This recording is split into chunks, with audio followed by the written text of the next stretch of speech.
Gosh. Is it behind me? Okay. I could have left off a third of my sermon. That would have been okay. All right, guys. Thank you so much for being here. I love worshiping God with you, getting into His Word. If you have your Bibles, we could be in Genesis 15 today. And as Kathy was saying, with the young men's and the young women's discipleship, that was something that I talked about last week, something on my heart. If you want more information about that, you can talk to myself or to Corinne and her husband, Trent, and we'll help you with more information on that. It's something that we're developing right now. Originally, this sermon was supposed to take the rest of Genesis 15. We were going to go through the sign of the covenant of Abraham and talk about its significance. But then the Olympics happened, and I realized that there was something in this passage that really speaks to what I believe Satan is doing in the world. And since it's not a very family-friendly topic, I'm saving it for next week, so stay tuned on that. But as always, it's very easy to remember that evil is not the same thing as stupidity. We do fight someone who's very evil, but sometimes I think we underestimate his intelligence, and we don't fully see exactly what he's up to. So I'm gonna try my best to explain what I think is going on right now in our culture and how it is affecting people, whether they glorify the image that was shown in the Olympics or not. I think it's something that affects all of us, and we need to be aware of it. But in this sermon, we're instead just going to look at the sign of the covenant that God gives to Abram, why it's significant, how it has power, and what it means for us in our faithfulness towards God. So picking up in Genesis 15, we're going to start in verse 5. But if you were with us 2 weeks ago, we were talking about how God enters into a covenant or an agreement with Abram in Genesis 15. And it's an incredibly significant one, because this covenant, this agreement, this testament that God makes with Abram is actually the symbolic representation of what we as the church have with God. So we are not recipients of the covenant of Moses. We are not the recipients of the law. We are the recipients, and we are the children of Abram. We have direct access to God just as Abram did, and that's what we see presented for us within this covenant. After God declares Abram righteous, though, in verse 5, we're going to back up before God declares him righteous. We'll talk more about that in a second. And we're going to see how Abram directly responds to this. So Genesis 15, verse 5 says this: Then he, God, brought Abram outside and said, Look now toward the heaven. Count the stars, if you are able to number them. And he said to him, So shall your descendants be. And he believed in the Lord, and he accounted it to him for righteousness. Then he said to him, I am the Lord who brought you out of Ur of the Chaldeans to give you this land to inherit it. And he said, Lord God, how shall I know that I will inherit it? So after Abram has this interesting interaction with God, he does something that we wouldn't really expect him to do. So he has faith in what God has promised him, that this impossible promise of Abram inheriting the land and being able to give it over to his children, although he doesn't have any children, and he's well past the age of being able to bear them. Abram is told by God that he's going to inherit these incredible blessings, and he believed God. He believed God for the impossible, and God was very impressed by this, and he accounts it to Abram as righteousness, meaning that Abram now has the ability to enter into a right relationship with God on these vows, on these commitments that God's making to him, and that Abram is reciprocating towards God. And that is, again, that's representative of what we as the church have. God has made an unconditional vow to us in the person of Jesus Christ and in the crucifixion and the resurrection, and we reciprocate with faith. And that faith, that reliance upon God, is what actually makes us right before God and allows us to enter into a relationship with him, a covenant with him that spans for eternity. However, once Abram receives this, he responds by asking for a sign, which sounds weird. It sounds like a lack of faith, actually. And some of you are a little bit ahead of me, but the Bible doesn't seem to like it when people ask for signs. So this is Matthew 16, verses 1 through 4. This is Jesus speaking. This is an interaction between Jesus and the religious elite of his day. And in Matthew 16, it says this, "Then the Pharisees and the Sadducees came, testing him, and they asked that he would show them a sign from heaven. And he answered and said to them, when it is evening, you say it will be fair weather, for the sky is red. And in the morning it will be foul weather today, for the sky is red and threatening. Hypocrites, you know how to discern the face of the sky, but you cannot discern the signs of the times. A wicked and adulterous generation seeks after a sign, and no sign shall be given to it except the sign of the prophet Jonah. And he left them and departed." So this is, it seems the same, right? There's a group of people, they're wanting to test Jesus, they're asking him for a sign, much like Abram, right? Abram's about to enter into this covenant with God, and he asks God for a sign so that he might know that God will be faithful. But the responses could not be more different. Abram asks for a sign, and God responds with, "Well done. This is awesome. Yes, let's enter into a covenant. I'll give you a sign. I'll show you about my faithfulness." And we'll talk more about the interesting elements of the sign that God gives to Abram in a second. But God answers favorably to Abram, yet Jesus answers scornfully towards the Pharisees and the Sadducees for making seemingly the same exact request. What's going on here?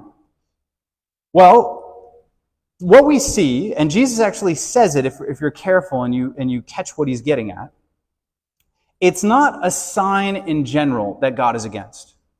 What God is against is the attitude or the spirit behind the asking. What we see with Abram is Abram already relies upon God. He already trusts him. He already believes that God is going to do what he has said. But being human and fleshly and full of doubt and full of discouragement, Abram wants God to give him a sign to confirm what he already believes. And God condescends to that request. The Pharisees and the Sadducees, on the other hand, have made up their mind not to believe Jesus. And they want Jesus to give them a sign so that they have reason to disbelieve in him. So in other words, no matter what sign Jesus were to manifest, they would have something wrong with it. They would say, "Oh, well, that's not a big enough sign. That's not a good enough sign." If he rained down fire, they would say he should have sent water, right? No matter what they did, no matter what Jesus did in that instant, they would have used it as a reason to condemn him. And that's why Jesus says, when it is evening, you say it will be fair weather, for the sky is red. And in the morning, it will be foul weather, because the sky is red and threatening. Hypocrites, you know how to discern the face of the sky, but you cannot discern the signs of the times. Jesus is telling them, you've already received signs. This isn't the beginning of Jesus' ministry. This isn't day one. This is midway. This is towards the end of his ministry. Jesus has already healed the sick. He's already made the lame walk. He's opened the eyes of the blind. He has cast out demons. He has even raised people from the dead at this point. And yet they have the audacity to ask for still more signs. What it proves is that their heart was not set on belief. Their heart was set on disbelief. And so, yes, a wicked and adulterous generation seeks after a sign. What that means is, and when you use the word adulterous, right, what's the idea of an adulterous person? Well, an adulterous person it's not the same as fornication, right? It's not the same as someone who wants to be intimate with someone before they are married. An adulterous person is someone who is married and seeks satisfaction outside of their marriage. What Jesus is saying is, what makes you adulterous is that you are recipients of signs, but you refuse to be faithful to them. You've received enough to believe, yet you refuse to believe.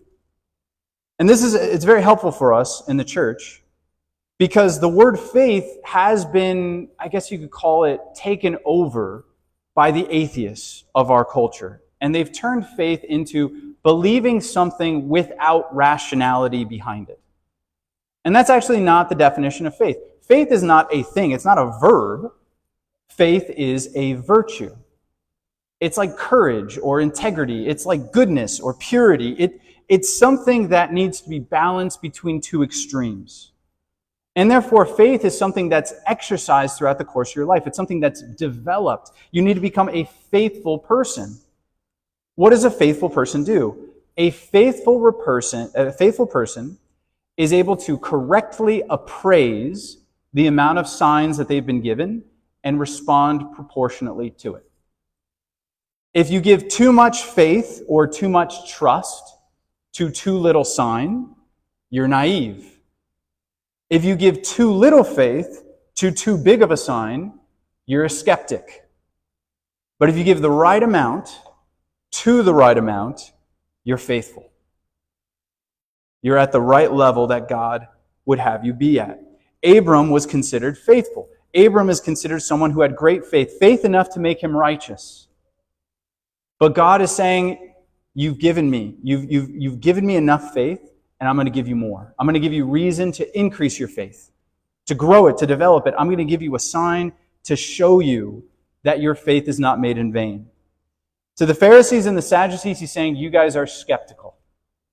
You have enough evidence, but yet you still refuse belief. And he ends it in a very interesting way. A wicked and adulterous generation seeks after a sign, and no sign will be given to it except the sign of the prophet Jonah. And he left them and departed. Well, what's the sign of the prophet Jonah? Well, Jonah, most of us know from watching VeggieTales, was an interesting prophet who was swallowed up by a big old whale or a fish, we don't really know. And he was vomited back onto the land, but he spent 3 days and 3 nights in the whale. That is, it's a pretty interesting picture of a type of Jesus, a type of a resurrection. Someone who is swallowed up by death, brought into the depths, and then reemerges on the surface 3 days later. Right? And we'll talk more about how intense their disbelief was towards that sign. But again, Jesus is not saying you're not going to get any sign. He's like, you're going to get a sign. And it's actually a very impressive sign. But the fact that you have not been faithful with the signs that you've already been given shows me that you're probably not going to be very faithful with the signs that you're going to be given later. So let's talk about faith and evidence, because this passage, this one passage, helps us understand or put the lie to two misconceptions of faith that we have today. The first one is that evidence is all that's necessary to produce faith.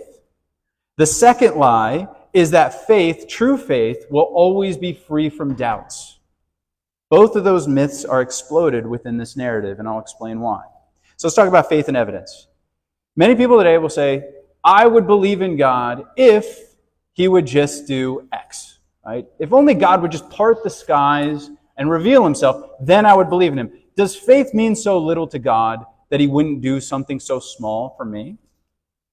How small would it be for God to do a parting of the Red Seas or something like that? Is God limited? Is God not powerful enough? Why doesn't God want me to believe? And you may have heard someone say that. You may have thought that. I want to believe God, but I don't have enough evidence. You need to show me something. And maybe you've asked for a sign. Well, 2 Thessalonians 2, verse 9 through 12 gives us a little hint here. Now, it talks about the Antichrist, and there's much I could say about the Antichrist, the spirit of Antichrist, and how it functions. But in this passage, we're talking about someone who will be given signs and wonders. And it says this, the coming of the lawless one is according to the working of Satan, with all power, signs, and lying wonders, and with all unrighteous deception among those who perish, because they did not receive the love of the truth, that they may be saved. And for this reason, God will send them strong delusion that they should believe the lie, that they all may be condemned who did not believe the truth, but had pleasure in unrighteousness. In our modern Western culture, we tend to think that our faith is really rational. We tend to think we're the most rational people that have ever lived. Oh, thank God we've gotten rid of all the superstitions of the past. We are the most rational of all generations, right? I could point out some interesting inconsistencies in that thought process, but let's just take it at the Bible's perception. You are not as rational as you think. I am not as rational as I think. We are not primarily governed or led by our rationality. We are actually governed and led by our pleasures.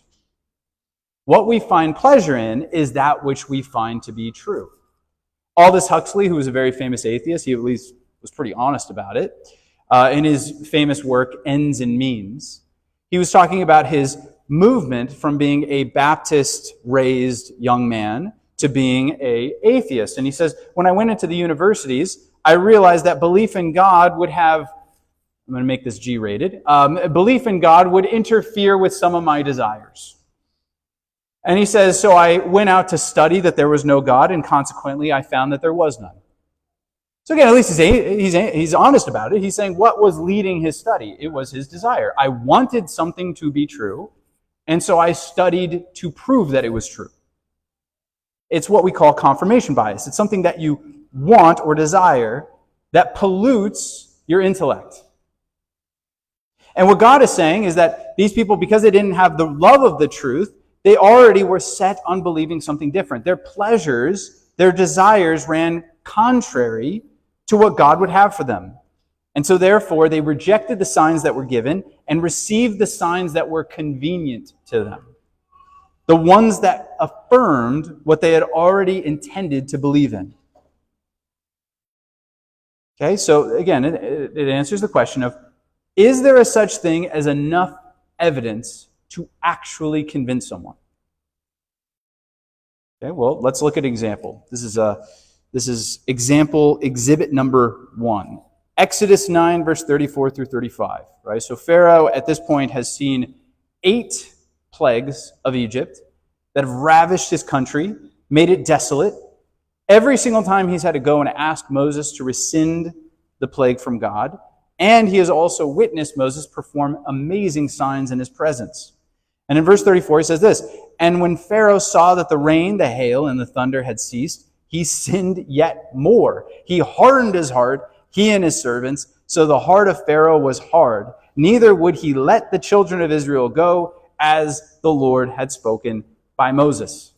Now, the Bible is an incredibly amazing book because it adequately describes the human condition. You would expect the Bible, and this is true in most pagan myths, usually in pagan myths, signs do convince people.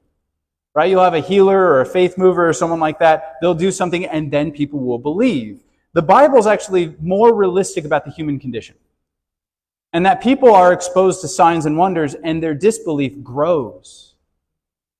Their disbelief actually grows. And in Pharaoh, we actually see why God actually doesn't give a lot of signs. If you've ever wondered that, like why doesn't God just split the heavens? Why doesn't God just... In the figure of Pharaoh, we actually see why God doesn't. The more Pharaoh is exposed to God's glory, the more he's exposed to signs, he actually becomes increasingly insane. Literally insane. He becomes crazy. Because when reality is right in front of your face, in order to deny reality, takes a break with reality. It takes you actually denying reality. It makes you mad. Right? So if I told you, I believe in a magical fairy or something like that, but, this fairy doesn't really show itself. It doesn't really exist. You can't perceive it with your senses. You could believe in that without much evidence if you wanted to be deceived, if you wanted to be deluded into believing something weird, right? And it wouldn't take that much evidence to convince you otherwise. But if I give you a test, if I say the tooth fairy is real, and you can test it, if you lose a tooth, you will see the tooth fairy in the flesh, right? You just have to stay awake until midnight, right? If I give you a test, and the test doesn't happen, right? You actually wait till midnight, no tooth fairy shows up. In order to believe at that point, you have to deny what your lying eyes are telling you. You have to delude yourself. You have to say, well, maybe with the eyes of faith, I did see the tooth fairy.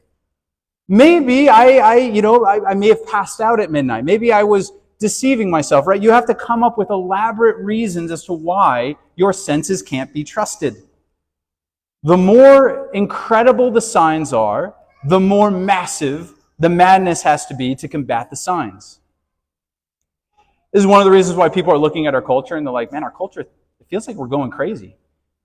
The reason why we're going crazy is because we've been exposed to an awful lot of truth.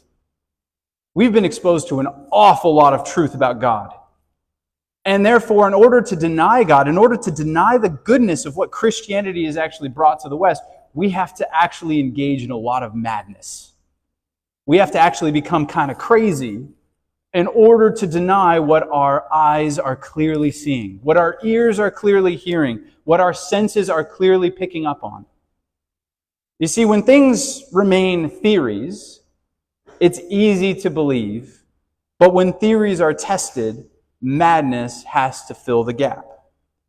If God were to reveal himself to the world at the level he revealed himself to Pharaoh, we would have an increasingly insane culture. And that's actually what we see. In the Bible, whenever God starts to reveal himself, the people that deny him become increasingly mad. God, in other words, in a way, he's protecting the sanity of those who choose to disbelieve in him. And we see it with the Pharisees and the Sadducees. For Jesus says that even if the prophet Jonah, right, even if a sign like the prophet Jonah happened, you would still disbelieve.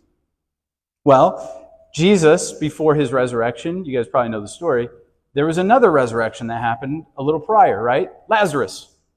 Jesus goes to the tomb of Lazarus. Lazarus has been dead for a couple days, actually, to the point where he was stinking. And it was a verifiable death, right? Everybody in the community knew it. Jesus rose him from the dead, and Lazarus starts preaching about the kingdom of heaven. How did the Pharisees respond to that? Were they like, oh my gosh, like he rose someone from the dead? Like, he's got to be the Messiah. Let's follow this guy. No, they're like, we need to kill Lazarus because he is making people disbelieve in us.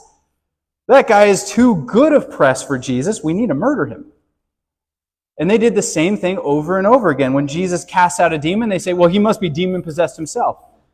When he opened the eyes of the blind, they said, oh, well, again, he must be using the works of Satan in order to do these miraculous events. Or they started to doubt someone's blindness. The guy was like, I was blind last week. They're like, I kind of remember that, but you must have been faking it. And your parents must have been in on it too, because there's no way he actually did what you said he did.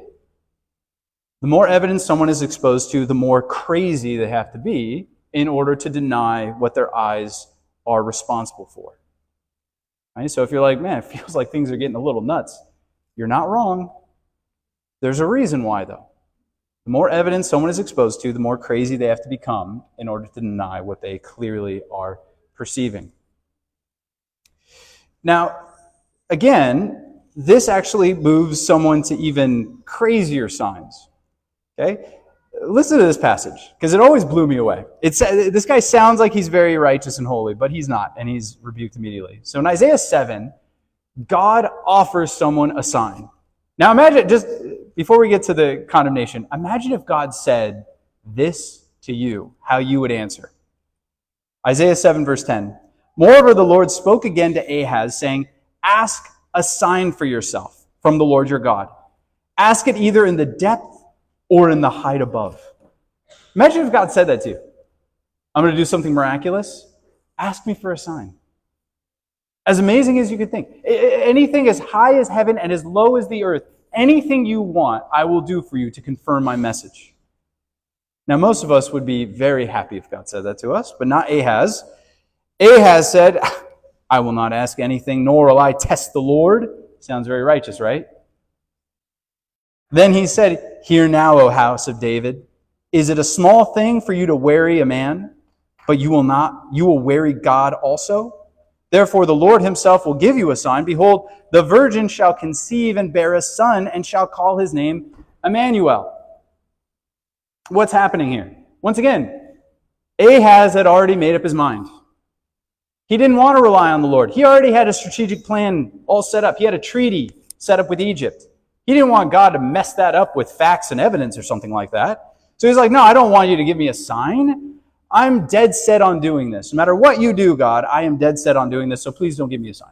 Right? He wanted plausible deniability. Now, you may have seen this in your day-to-day life. Right? You may be trying to convince someone of something. Like, hey, this is really true. You should believe this. And like, I don't really believe it. Read this article. Watch this thing. I don't want to watch it. I don't want to read it. Why don't they want to read it? Because they've already made their mind up. They don't want facts and evidence getting in the way of their convictions. That would ruin them. No, I don't want evidence. I want to believe what's comfortable for me right now. I don't want to talk about it. I don't want to discuss or use rationality. That would ruin all of my frustration. No. I want to believe what I want to believe. And once again, be careful. It's true of you and me too. Jeremiah 17 says, the heart is deceitful and wicked above all things. Who can know it? Self-deception is unfortunately a part of the human condition.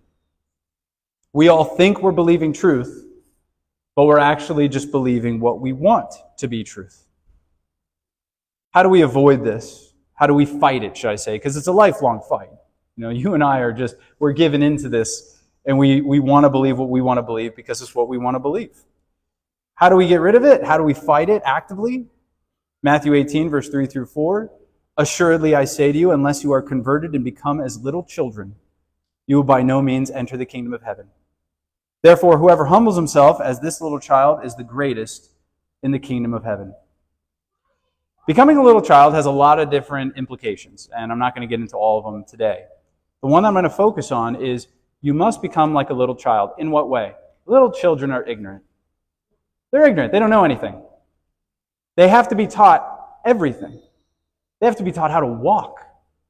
They have to be taught how to talk. They have to be taught literally everything. We are the most helpless species on the planet. I don't know if you've ever seen other animals be born. Like a 1-week-old calf or something like that. They're already running around doing stuff. A 1-week-old human being, not doing anything, right? They're just sitting and pooping themselves, right? It's because God has made us very dependent. When God's saying become like a little child, He's not saying become like a teenager. He's saying become like an infant, man. Become like the most ignorant little thing. Just assume you know nothing. In the book of Proverbs, it says, do not be wise in your own eyes. Fear the Lord and shun evil. The pathway to wisdom is by admitting that you're ignorant. Socrates, who was a pretty wise guy, he once said, the reason why people think I'm smarter than them is because I, above all men, know that I am ignorant.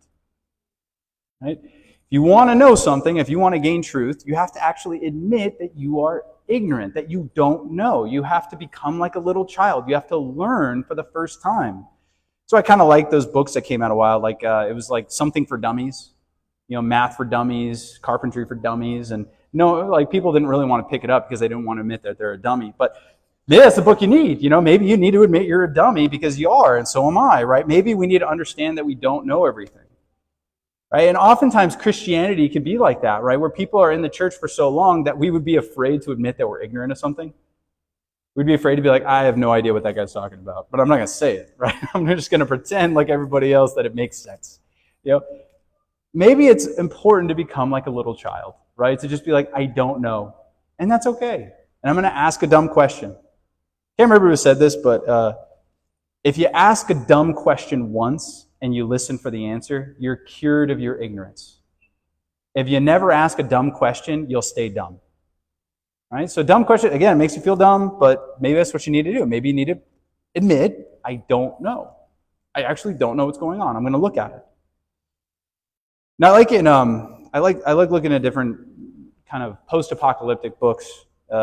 There's 2 different visions of a dystopian future that are most, I think, instructive for us. 1984 by George Orwell and Aldous Huxley's Brave New World. And information control in those books are very different.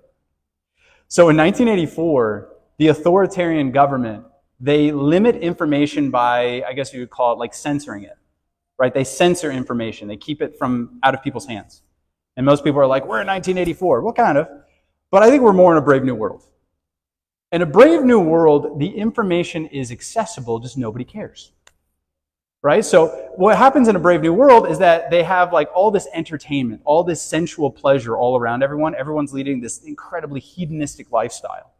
So the information is there, just no one cares to look it up. Right? They're like, that's a lot of work. Google search, that's a lot of work. I don't know. Back in the day, you had to go to the library and actually study stuff. Now you can just type it in your phone. Do I really want to be bothered to look something up? Check your heart when you think like that. Perhaps the reason why you don't want to pursue truth is because you already have your mind made up. Next, it's a mistake to think that faith is always removed from doubt. This is Mark 9, verse 23. And Jesus said to a man who's asking him for a healing for his son, if you can believe, all things are possible to him who believes. Immediately the father of the child cried out and said with tears, Lord, I believe, help my unbelief. This is probably the most pure confession of faith that you'll see in the scriptures because it's honest. This is Abram, right? This is why Abram is our representation of faith. He is a guy who trusts Jesus so much. He trusts God so much. He even trusts him enough to be honest with him. Right? The level of honesty you're willing to give someone is a pretty good indicator of how much you trust them. We tend to hide a lot from people we don't trust very much, and we tend to expose ourselves a lot to people that we trust very much. Right? If you're not willing to be honest with God, that actually does say something about the level that you trust him. This guy is honest enough to go up to Jesus and say, yeah, I do believe in you, but there's parts of me that don't. There's parts of me that doubt. There's parts of me that don't believe. There's parts of me that think that you're not going to come through. Abram does the same thing. I believe God, right? I know that I'm going to get this land. I know I'm going to have an inheritance, but there's a part of him that doesn't quite believe. There's a part of him that doubts. There's a part of him that's resisting the evidence that God is presenting to him. That is the true implications of faith. Unfortunately, in the church, it seems like we like to take shortcuts, right? We don't like to actually work to become good. We just like to appear good. There was an interesting show. It wasn't very good, but there was an interesting show. I'm not even getting the title because it wasn't very good. But where this guy, basically, he's building a kingdom. It's a retelling of King Arthur, right? And so King Arthur, he pulls the sword from the stone and he finds out that the sword is broken.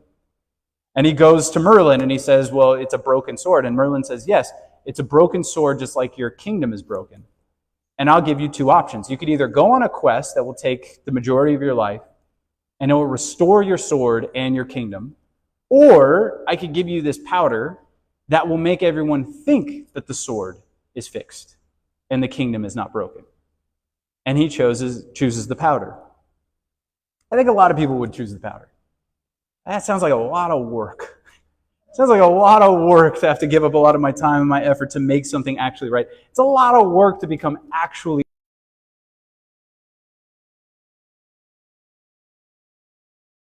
It's easier just to lie, isn't it? It's easier just to pretend like you believe emphatically, like you have no doubts, than it is to admit, you know what, I'm really struggling. I don't actually believe. It's easier to pretend like you're honest than to admit to lying. It's easier to pretend like you're courageous than admitting to having fear. Pretending is always easier than doing the real thing. But pretending actually doesn't get you anywhere. Jesus says in John 8, if you're my disciples, you will know the truth, and the truth will make you free. The truth of God always brings about freedom, but lies and deceptions always bring about greater bondage.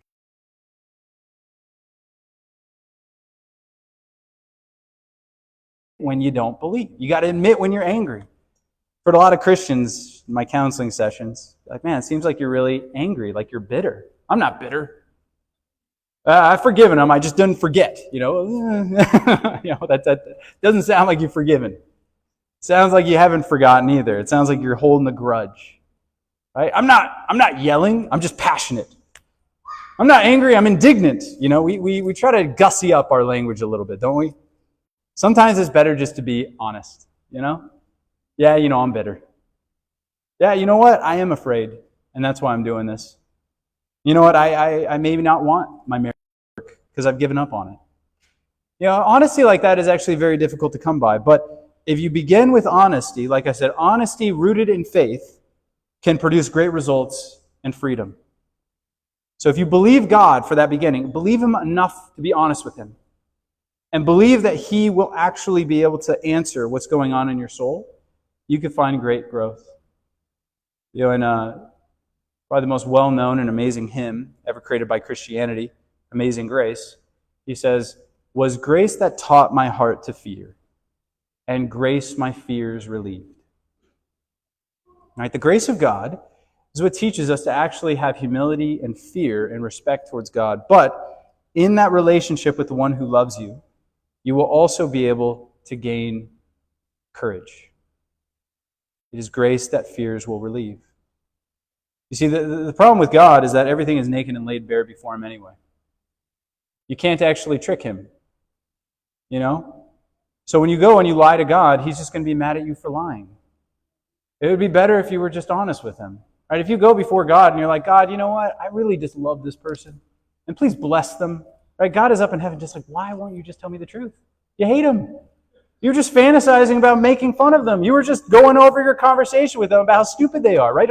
Why are you lying to God, right? It makes no sense. But I do it all the time, because I'm not very bright, With God, he wants us to be bright. He wants us to be honest with him and just say, Lord, I am mad at this person. I want nothing but pain for them, right? That sounds ugly, but it's in your Bible, right? Read some Psalms about people who are struggling with their anger. But it's balanced, right? This freedom that we have to be honest with God is balanced with this faith that we're talking about. Because in Proverbs 29, verse 11, it says, a fool vents all of his feelings, but a wise man holds them back. Once again, that sounds contradictory. If I'm supposed to express myself honestly before God, then why is the Bible also telling me to not vent all my feelings? Because there's a difference between venting and what the Bible would call sowing. This is Psalm 126, verse 5. Those who sow in tears shall reap in joy. He who continually goes forth weeping, bearing seed for sowing, shall doubtless come again with rejoicing, bringing his sheaves with him. See, Abram doesn't vent his doubt. What is venting?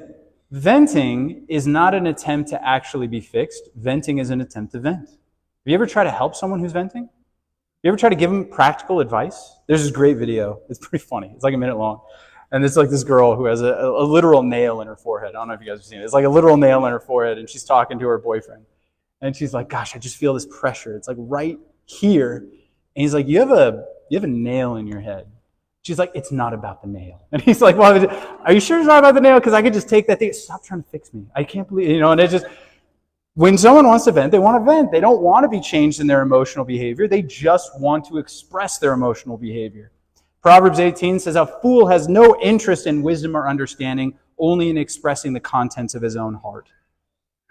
What is sowing? Well, when you sow, you're taking a seed and you're investing it into the earth that it might grow into something new. Right? We're not to resent the emotion, but we're also not to cling to it. Don't you want it to grow into something different? Don't you want your doubts to be answered? Don't you want your anger to be forgiven? Don't you want your sadness to be comforted? Don't you want your anxiety to experience courage and boldness? Right? What do we want? Do we want to just vent how we feel and remain how we are? Or do we want to actually change into something different? That is what investing emotions looks like. Now let's go to this last point. I'm going to wrap it up very quickly. Some of you guys are going to be angry at me that I'm doing this because it's an interesting point. If you want more information about this, like I said, I always release an essay that goes a little deeper into my thoughts. But how is it that God can sympathize with Abram? In other words, why does God actually condescend to Abram? Right? And he condescends in a very interesting way. So Abram is told to saw a bunch of animals in half, right? And then he creates like a little aisle, right? Kind of like this aisle. And he creates like a little, I hate to put that image in your head, but anyway, he creates like a little aisle out of the carcasses. And then Abram is supposed to wait, and it's like the most morbid wedding ceremony you can think of. And the idea is, in the ancient world, is that you would do this. You would sacrifice animals, and you would sever them in two, and then you would create an aisle. And the idea is that you would walk down the aisle with the person you're making the agreement with. And the picture is, if I violate the terms of this agreement, let me be like one of these animals. Right? It's a very acted out, hardcore contract, right? Now we just do it with pen and ink. It's a little more boring, but it's how they did it back in the day. Now, Abram's waiting for God, and God actually goes down the aisle alone, which is amazing. See, back in the day, oftentimes the monarch or the king or the person with authority or power, they would enter into covenants with peasants often. But the peasant would have to walk down the aisle alone, because the king would never subject themselves to that. They would be like, well, I'm the king. I don't break my word. I make the word. I'm not going to walk down this aisle with you. You should just trust me. You should just be thankful that I'm entering into this agreement with you at all. So sometimes the peasant would walk up alone. Other times, if the king was really generous, he would walk down the aisle with the peasant. But never would a king walk down the aisle alone. Never would the monarch actually go down the aisle alone and say, I will be faithful to you even if you are not faithful to me. That is a massive amount of humility that God gives. Where does this humility come from? Why is God able to sympathize with the weaknesses of men. Well, in the Old Covenant, God got around this problem by appointing human priests. There was mediators that mediated the covenant between God and man. This is Hebrews chapter 5. It says this, "For every high priest taken from among men is appointed for men in things pertaining to God, that he may both offer gifts and sacrifices for sins. He can have compassion on those who are ignorant and going astray, since he himself is also subject to weakness. Because of this, he is required, as for the people, so also for himself, to offer sacrifices for sins." Sympathy comes from common experience. I can have sympathy on people because I understand what it's like to be weak. I can see people sin, I can see people fall short, and I can have mercy on them because I know what it's like to sin and to fall short. There are mediators of the covenant, and these mediators took three forms. The king, who is responsible for giving the law, the priests, who are responsible for mediating the law through rituals and sacrifice, and the prophet, who is responsible for giving the revelation of God. All three of these mediators functioned as an intermediary between God and man. They sympathized with the weaknesses of men, so therefore they didn't condemn men. God has no weaknesses. Therefore, God cannot have sympathy towards the weaknesses of men. He needed mankind in order to do that. But the weakness of this particular covenant is that because man had to mediate before God, there was a wall of separation between man and God. We couldn't relate to God directly. We had to relate to God through a hierarchical structure, through a king and a priest and a prophet. Abram doesn't have that problem. Abram relates directly to God. Now, how does God do it? Now, I skipped this passage. Some of you may have been very mad at me for skipping it, but I did it intentionally. Genesis 14, verse 18 through 20 says this, "Then Melchizedek, king of Salem, brought out bread and wine. He was the priest of God Most High, and he blessed him and said, 'Blessed be Abram, God of the Most High, possessor of heaven and earth, and blessed be God Most High, who has delivered your enemies into your hand.' And he, Abram, gave a tithe of all to Melchizedek." So this is after Abram finishes his conquest of the Canaanites, and he's coming home, and he meets this interesting figure. Notice, his name Melchizedek means king of righteousness. He is also king of Salem. Salem is the word for peace. He's a priest of the Most High God, and then he gives a revelation of God directly to Abram. You have a priest, a prophet, and a king. And Abram actually gives a lot of tithe to this man, showing that he sees him as a mediator. Now, the writer of Hebrews, I don't have time to go through all this, but the writer of Hebrews later on tells us that Melchizedek is the type of Christ, not Aaron. Aaron is not the type of Christ. Melchizedek is. Remember, in the Old Covenant, you had men who interceded between men and God. But the writer of Hebrews makes a lot of effort to show, isn't it weird that this guy shows up once and is gone? It's the only passage he's in. He's in a weird passage in Psalm 110, where it talks about the Messiah being of the order of Melchizedek. And then he shows up a ton in the book of Hebrews. But he's here and he's gone. What Melchizedek was, if you want to put it this way, he's not a pre-incarnation of Jesus, meaning he's not actually Jesus, but he's a type of Jesus. He's a picture of how God always wanted to mediate the covenant. God didn't want men to mediate the covenant. God himself wanted to mediate the covenant. But in order for God to do that, he had to share in our weakness. Hebrews chapter 4 says this, "Seeing then that we have a great high priest who has passed through the heavens, Jesus the Son of God, let us hold fast our confession. For we do not have a high priest who cannot sympathize with our weaknesses, but was in all points tempted as we are, yet without sin. Let us therefore come boldly to the throne of grace, that we may obtain mercy and find grace in our time of need." When you come before God and you express doubts and angers and fears and sadnesses, you need to remember you're approaching someone who experienced such incredible anxiety that he sweat blood. You're approaching someone who wept and grieved over the death of friends. You're approaching someone who had a mother and friends and knew what it was like to be abandoned and let down by those relations. And yes, you are approaching someone who died, who embraced the very worst of our humanity and died on our behalf. When we come before God and we express these doubts, we just express these fears, we are not doing it to someone who cannot sympathize with our weakness.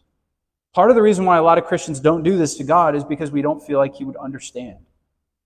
We feel like He would just judge us. He'd be like, really? You doubt me? Really? After all that I've shown you? We expect a smack as opposed to a helping hand. And maybe it's because we don't really understand Jesus very much. Notice what he says. We boldly come to the throne of grace. We boldly come to the throne of grace. The word boldly there, it's a really interesting one. It means to say anything. That's what a bold person is. It's someone who has no filter. Can say whatever they want, right? Your kids, they're bold, right? My kids are bold. They come and they say whatever's on their mind. They think if they hate me, they're going to say they hate me. They love me, they're going to say they love me, right? It's just whatever they think is going to come out. Why? Because they know that my rule, my reign in their home is that of grace. Right? I may judge them, I may be upset with them, but ultimately they know I love them. And I care about them, so they're bold. They say whatever is on their mind. The boldness you have in your prayer life is connected to the sympathy you understand that God has for you. If you believe that God actually sympathizes with you, that His throne is that of grace because of what Jesus went through on your behalf, then you will come boldly and you will share what is on your heart and receive, notice what he says, receive help in your time of need. The only person that could actually help you out of those negative emotions, that could alleviate your doubts, comfort your sorrows, is God Himself. So we must approach Him in boldness, lest we be denied the greatest help that is required for us. Let's pray. Father, we love you and we're grateful for you. I do thank you for this passage, that we have a high priest who sympathizes with all of our weaknesses, that we could actually approach you, God. We don't have to go through mediators anymore. We don't have to be denied access to your throne anymore, Lord, but we could approach you directly as Abram did. And we believe that that approach is not a throne of judgment or wrath or hatred or vindictiveness, but it is a throne of grace because of what you have done for us. We are grateful for your love, God. We want to appreciate it more. We want to praise you more. We want to love you more. Teach us to do this. And in your Son's name, amen. All right, so let's take